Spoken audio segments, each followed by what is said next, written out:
In tackling a global crisis like climate change, we can sometimes feel overwhelmed and wonder how we make any real difference. But we can, if we have commitment at the personal, institutional, and governmental levels.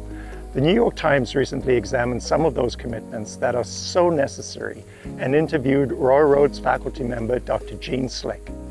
Jean has been program head for our disaster and emergency management program. Dr. Slick, thank you so much for coming today to talk to us about some of the issues you addressed in that New York Times article. Thanks for the invitation, Philip. It's a pleasure. So I've got a couple of questions for you. In the New York Times article, you spoke about the unprecedented heat wave in Western Canada just a few weeks ago.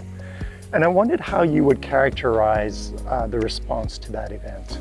Well, given that there were over 800 excess deaths attributed to the event in a 7-day period, I would say there were challenges with the event.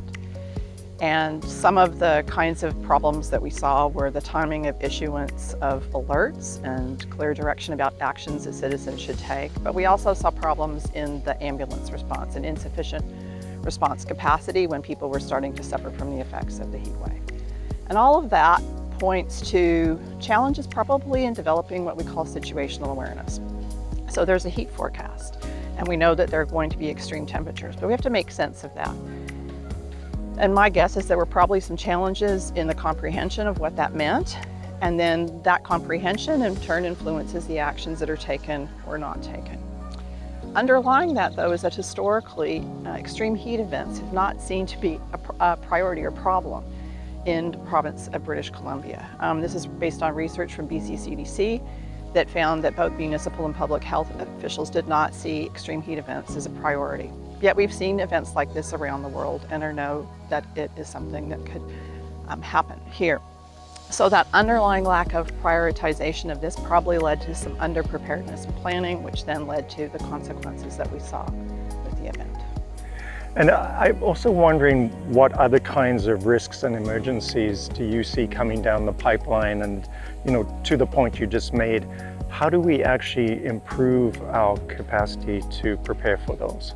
So the first thing is that we need to have a sense of the threats we're facing. And climate change is a global threat, but the specific hazards and the impacts are all place-based and local.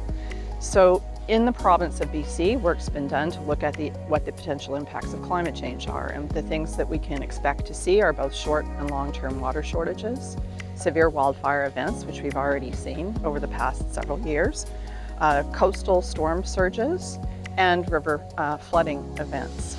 So it's about having knowledge about what those events are. And once we have that knowledge, both individually and as a community and at a government level, we can then prepare and plan for it.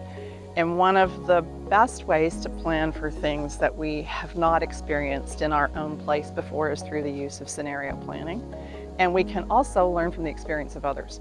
For example, in France in 2003, there was an extreme heat wave and over 72,000 people died. So we can learn from that experience, but we need to use scenario planning to think through the consequences in our own place, and then what actions we need to take to reduce that risk and be prepared to respond effectively.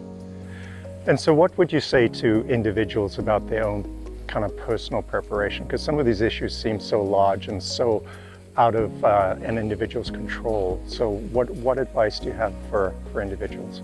It's about thinking about your individual household vulnerability. So if we take a look at the extreme heat that just occurred, if you have a newborn child, you would have a different level of vulnerability if there's a senior in a household or if you live in a building without air conditioning. So it's about knowing what your own situation is. So thinking through in relation to events that have happened either here or forecast to happen, or as events occur around the world. If we see something occurring somewhere else and you say, I don't know what I would do if that would happen, it's actually taking the time to think through, if that was to happen here, what are the actions I could do to both reduce my risk? So at an individual level, what can you do to keep your house cool? If you can't keep your house cool, where would you go? Thinking through those actions, then you're better able to address it. If you have an elderly person living with you at home, maybe you need to invest in an air conditioner, and the time to do it is not when everybody else is rushing to the store to do that, but to do that in advance and to think, well, maybe I didn't need it this time, but next time I might. So being prepared and taking that action well in advance. So the last question I really had for you is, we know global emissions are rising. We've seen more evidence of these heat events, droughts, flood, food and water insecurity. You've worked in this area for a long, long time, disaster and emergency management. How do you maintain your kind of optimism? And what do you say to people who sort of feel overwhelmed by this and a sort of sense of doom?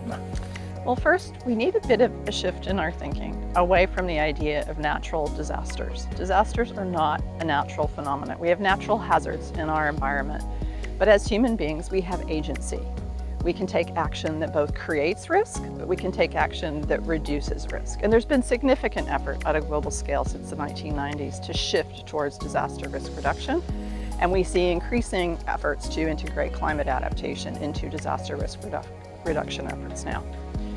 But events do happen, and as we've seen, we may be underprepared for those events. And so when an extreme event occurs, we refer to that as a focusing event.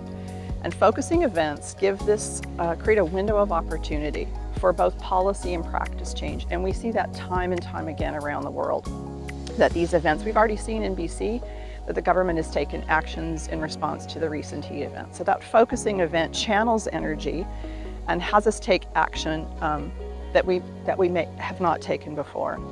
And then finally, I would say that we have greater capacity and resilience than we think. And I see that both, on a disaster site, but also in terms of the kinds of novel approaches that are being taken to address problems. So we see very creative solutions being undertaken in places like New York City or Mexico City to address problems.